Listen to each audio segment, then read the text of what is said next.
नौ रत्ना, नौ रतन, नौ का मतलब 9, रतन का मतलब जेवल, है ना। तो 9 रतन जो हैं ये अकबर के कोर्ट के इंपॉर्टेंट पर्सनालिटीज हैं, है ना, कुछ एक्सपर्ट्स हैं। अब इसमें मसला ये होता है कि अलग अलग स्कॉलर्स ने अलग अलग लोगों को नवरत्न में इंक्लूड किया है ना, तो कभी कंफ्यूजन ये हो जाता है। कुछ बुक्स में आप देखोगे, जब इन नवरत्न की लिस्टिंग देखोगे तो आपको कुछ लोगों का नाम मिलेगा, है ना, एक लिस्ट मिल गई। अगर दूसरी बुक उठाओगे तो वहां पे कुछ लोग उसमें चेंज रहेंगे, है ना, तीसरी बुक उठाओगे वहां पे कुछ लोग चेंज रहेंगे। तो उससे कंफ्यूज होने की जरूरत नहीं है। मैं कुछ कॉमन पर्सनालिटीज के नाम यहाँ पे दे दे रहा हूं जो एग्जामिनेशन पॉइंट ऑफ व्यू से आपके रेलिवेंट हैं, आप उनको जहन में रखिएगा। देखिए, कोई भी नौरत्न का, अकबर के नौरत्न से रिलेटेड कोई भी कंसेप्ट आता है तो उसमें पहला नाम जो आता है वो यूजुअली बिरबल का आता है। अकबर का मिनिस्टर है बिरबल, और इसका असली नाम महेश दास है। His name is Mahesh Das, and in fact he was a good poet, और इसकी पोएट्री की वजह से इसको एक टाइटल मिला कवि प्रिय, कवि प्रिय, ठीक है। बिरबल सारे नवरत्नों में इंक्लूडेड होता है। दूसरे नंबर पे राजा मानसिंह, राजा मानसिंह, है ना। Raja Mansingh, in fact he was the most prominent Rajput in the court of Akbar, मोस्ट prominent Rajput in the court of Akbar. और इनफैक्ट राजा मानसिंह अकबर की वाइफ का कजिन है ना, तो एक तरीके से समझ लो कि साला है, राइट। तो उस वजह से भी इसकी काफी इंपॉर्टेंस है अकबर के कोर्ट में। बाकी ही is a very good military commander, है ना, एक अच्छा कमांडर है। And in fact, he is associated with the Battle of Haldi Ghati. Battle of Haldi Ghati in the year 1576. और ये बैटल ऑफ हल्दी घाटी किससे हो रहा है? It is versus Maharana Pratap, Maharana Pratap. तो ये जो हल्दी घाटी की लड़ाई है ये राजा मानसिंह और महाराणा प्रताप के बीच में हो रही है। मुगल फोर्सेस को कौन लीड कर रहे हैं? राजा मानसिंह लीड कर रहे हैं, and the Rajputs are led by Maharana Pratap. तो एक चीज आप जहन में रखिएगा, बैटल ऑफ हल्दी घाटी, ठीक है। तीसरे नंबर पे जो प्रोमिनेंट पर्सनालिटी है राजा टोडरमल, अभी हमने डिस्कस किया था राजा टोडरमल को, है ना। और राजा टोडरमल कौन है? He is an expert of financial matter, expert of financial या कह लो रेवेन्यू मैटर्स हैं, टैक्सेशन का हिसाब किताब, ये सारा कौन देखता था? राजा टोडरमल। और इनके बारे में बताया पहले, ये एसोसिएटेड थे शेरशाह सूरी से, बाद में इन्होंने अकबर के कोर्ट में स्टार्ट किया। और इनफैक्ट अकबर के जो रेवेन्यू सिस्टम है, फॉर एग्जांपल दहशाला सिस्टम है या जब्ती बंदोबस्त है, आपका मैं बताऊंगा अभी ये सारी चीजें क्या है। दहशाला सिस्टम हो गया और जब्ती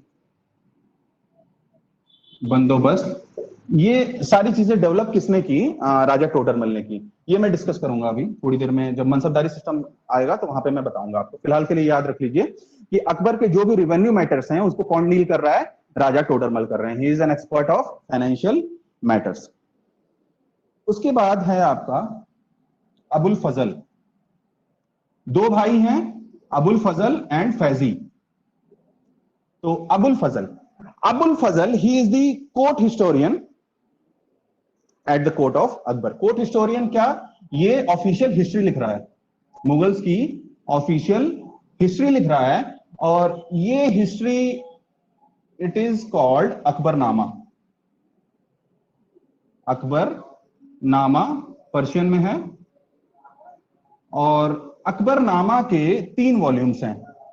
अकबरनामा की 3 बुक्स हैं, 3 वॉल्यूम्स हैं, और इन 3 वॉल्यूम्स में जो 3rd वॉल्यूम है जो थर्ड वॉल्यूम है वो है एन ए अकबरी, एन ए अकबरी। और इनफैक्ट एन ए अकबरी के भी टोटल 5 वॉल्यूम्स हैं। अब ये अपने एग्जामिनेशन पॉइंट ऑफ व्यू के लिए आप जहन में रखिएगा। क्वेश्चन अगर पूछता है अकबरनामा किसने लिखा, अबुल फजल। एन ए अकबरी किसने लिखा, Abul Fazal. In fact Ain A Akbari is a part of Akbarnama. Akbarnama 3 volume में है, तीसरा वॉल्यूम जो है वो आईन ए अकबरी है, और एन ए अकबरी खुद भी 5 वॉल्यूम्स में है। इनफैक्ट ये मेरे ख्याल से पिछले साल बीए के एंट्रेंस में पूछा था कि एन ए अकबरी कौन सा वॉल्यूम है अकबरनामा का, है ना।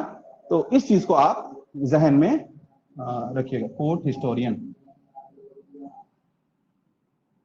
कोर्ट हिस्टोरियन, ठीक है। Now we have Faizi. In fact Faizi is considered as the court poet, राजकवि, है ना। He is associated with a number of translation works, है ना। अकबर के टाइम में बहुत सारी बुक्स का ट्रांसलेशन हो रहा है, संस्कृत बुक्स का ट्रांसलेशन हो रहा है पर्शियन में, उसमें फैजी का एक मेजर रोल है। He is the brother of Abul Fazal, Abul Fazal का भाई है, हालांकि ये रेलेवेंट नहीं है, लिख लो, ब्रदर ऑफ अबुल फजल। और एक इंपॉर्टेंट बुक है जो इसने ट्रांसलेट किया है, अक्सर एग्जाम में पूछ लेता है, लीलावती, ट्रांसलेटेड लीलावती। लीलावती एक मैथमेटिक्स की बुक है भास्कराचार्य की, संस्कृत में एंशिएंट इंडिया के दौरान लिखी गई है इनटू पर्शियन। इसको पर्शियन में इसने ट्रांसलेट किया। 3-4 बुक्स हैं जो इस पीरियड की इंपॉर्टेंट है, फॉर एग्जांपल रामायण है, महाभारत है, अथर्ववेद है, लीलावती है। तो उसकी लिस्ट में एक दे दूंगा आपको, एग्जामिनेशन पर्पस के लिए आप एक नजर उस पर डाल लीजिएगा, ठीक है। So this was Faizi. 6 पे आपके आते हैं अब्दुल रहीम। अब्दुल रहीम फेमस पर्सनालिटी हैं ये। He is son of Bairam Khan, son of Bairam Khan, very knowledgeable person, scholar हैं अपने टाइम के, और एक्सपर्ट हैं कई सारे लैंग्वेजेस के, for example Arabic, Persian, Turkish, है ना। और इनके दोहे बहुत फेमस है, जैसे कबीर के दोहे हैं, वैसे रहीम के भी दोहे काफी फेमस हैं, नोन फॉर हिज दोहाज। स्कॉलर हैं ये, नोन फॉर कपलेट्स, है ना, बहुत सारे कपलेट्स लिखे हैं। रहीमन पानी राखी है, बिन पानी सब सून, वो रहीमन कौन है, यही है अब्दुल रहीम। और he got the title of खाने खाना, टाइटल ऑफ खाने खाना। अब अब्दुल रहीम से एक कंसेप्ट एक फैक्ट जो आपको जहन में रखना है, ही ट्रांसलेटेड बाबरनामा इनटू पर्शियन। तो बाबरनामा मैंने बताया था, तुजुक बाबरी, ओरिजिनली ये किस लैंग्वेज में थी, टर्किश में थी, है ना। So he translated Baburnama into Persian. Baburnama को इन्होंने पर्शियन में ट्रांसलेट किया, ठीक है। ये एक एस्पेक्ट आप जहन में रखिएगा। Now we have another personality, Sheikh Mubarak. Sheikh Mubarak, who is Sheikh Mubarak? He is father of Faizi and Abul Fazal, Faizi and Abul Fazal, ये भी स्कॉलर हैं। And in fact Sheikh Mubarak is considered as the brain behind Mahzarnama. Mahzarnama जो डॉक्यूमेंट है, जो ऑर्डर है, उसको ये पीछे का दिमाग किसका है, शेख मुबारक का है ना। ब्रेन बिहाइंड महजरनामा, महजरनामा बनाने के पीछे इंपॉर्टेंट रोल किसका रहता है, शेख मुबारक का रहता है, ठीक है। Next one, very famous personality, Mian Tansen.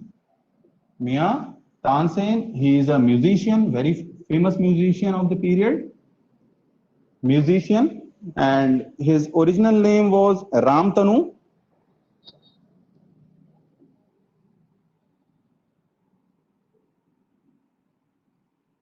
Ramtanu, and his guru was Swami Haridas, Swami Haridas. तो इनफैक्ट तानसेन जो हैं ये ओरिजिनली अकबर के कोर्ट में नहीं थे, ये रीवा के एक रूलर थे रामचंद्र, है ना, ये उनके कोर्ट में थे, वहां से फिर ये अकबर के कोर्ट में आते हैं, है ना। And his real name was Ramtanu, ठीक है। तो ये चीज आप जहन में रखिएगा। And in fact Tansen is known for his Dhrupad compositions, है ना, ये एक तरीके का म्यूजिकल कंपोजिशन है ध्रुपद।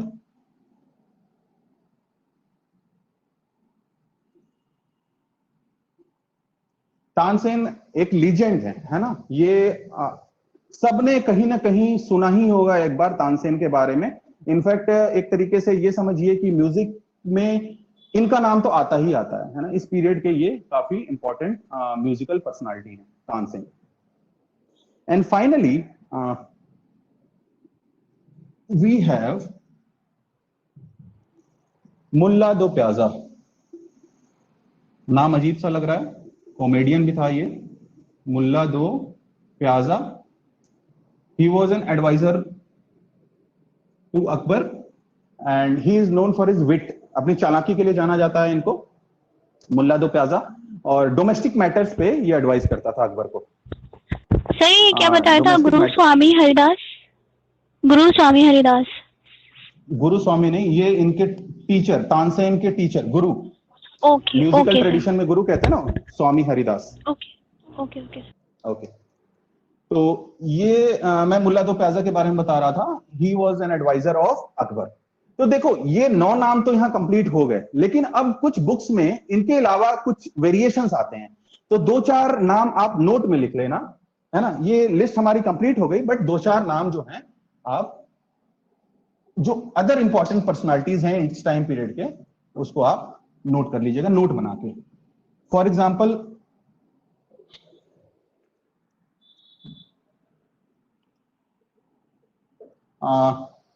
वी हैव राजा भगवान दास,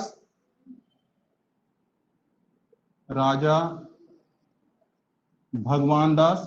एंड हु इज राजा भगवान दास?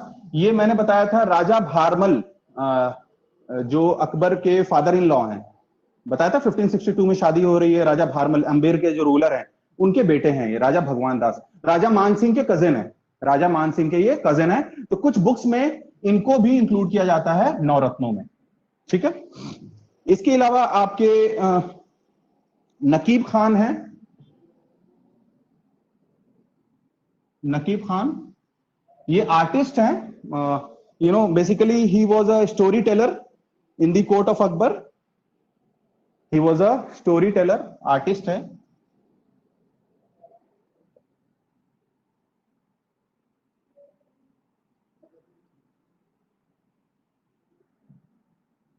फकीर अजियाउद्दीन,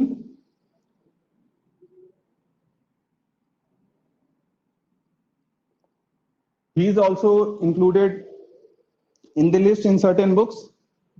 He was an advisor on religious matters, advisor थे religious matters के अकबर को। and we have Hamim Hammam, he was a childhood friend of Akbar, he was a childhood friend of Akbar, है ना। तो इन लोगों का नाम भी आपको कहीं कहीं देखने को मिलता है, ठीक है। अब इसके अलावा अकबर के टाइम पीरियड में एक साइंटिस्ट है, एक पॉलीमैथ है ना, एक मल्टी टैलेंटेड पर्सनालिटी है, Fatehullah Shirazi. We have Fatehullah Shirazi, Persian था, शिराज का रहने वाला था, Fatehullah Shirazi. He was a scientist in the period of Akbar, scientist in the period of Akbar. और इनफैक्ट अभी थोड़ी देर पहले कोई क्वेश्चन कर रहा था रिगार्डिंग तारीख इलाही या इलाही एरा, है ना। So he is associated with Fatehullah Shirazi is associated with development of the Tarikh Ilahi, या जिसको आप इलाही कैलेंडर कह रहे थे। So he is important scientist during this period. ये सारे लोग अकबर के कोर्ट से एसोसिएटेड है ना? बट इनके अलावा एक और स्कॉलर है जो इस पीरियड में लिख रहा है, although he is not associated with Akbar, Akbar के साथ एसोसिएटेड नहीं है, साइड नोट में अगर आप लिखना चाहो तो लिख सकते हो, और एक बहुत ही क्लासिक लिटरेचर लिख रहा है इस टाइम पे, रामचरितमानस, मानस। और आप सब अब तक समझ गए होंगे ये कौन है, ही इज तुलसीदास। तो आप समझिए तुलसीदास जो है ये अकबर का कंटेम्परेरी है, इसे कोर्ट में नहीं है ना, इससे रिलेटेड भी नहीं है, but he is writing during this particular period and his literature, his book is Ramcharitmanas and it is written in Awadhi. Language कौन सी है इसकी, अवधी है ना? इसको भी आप साइड नोट बना के लिख सकते हो, ठीक है।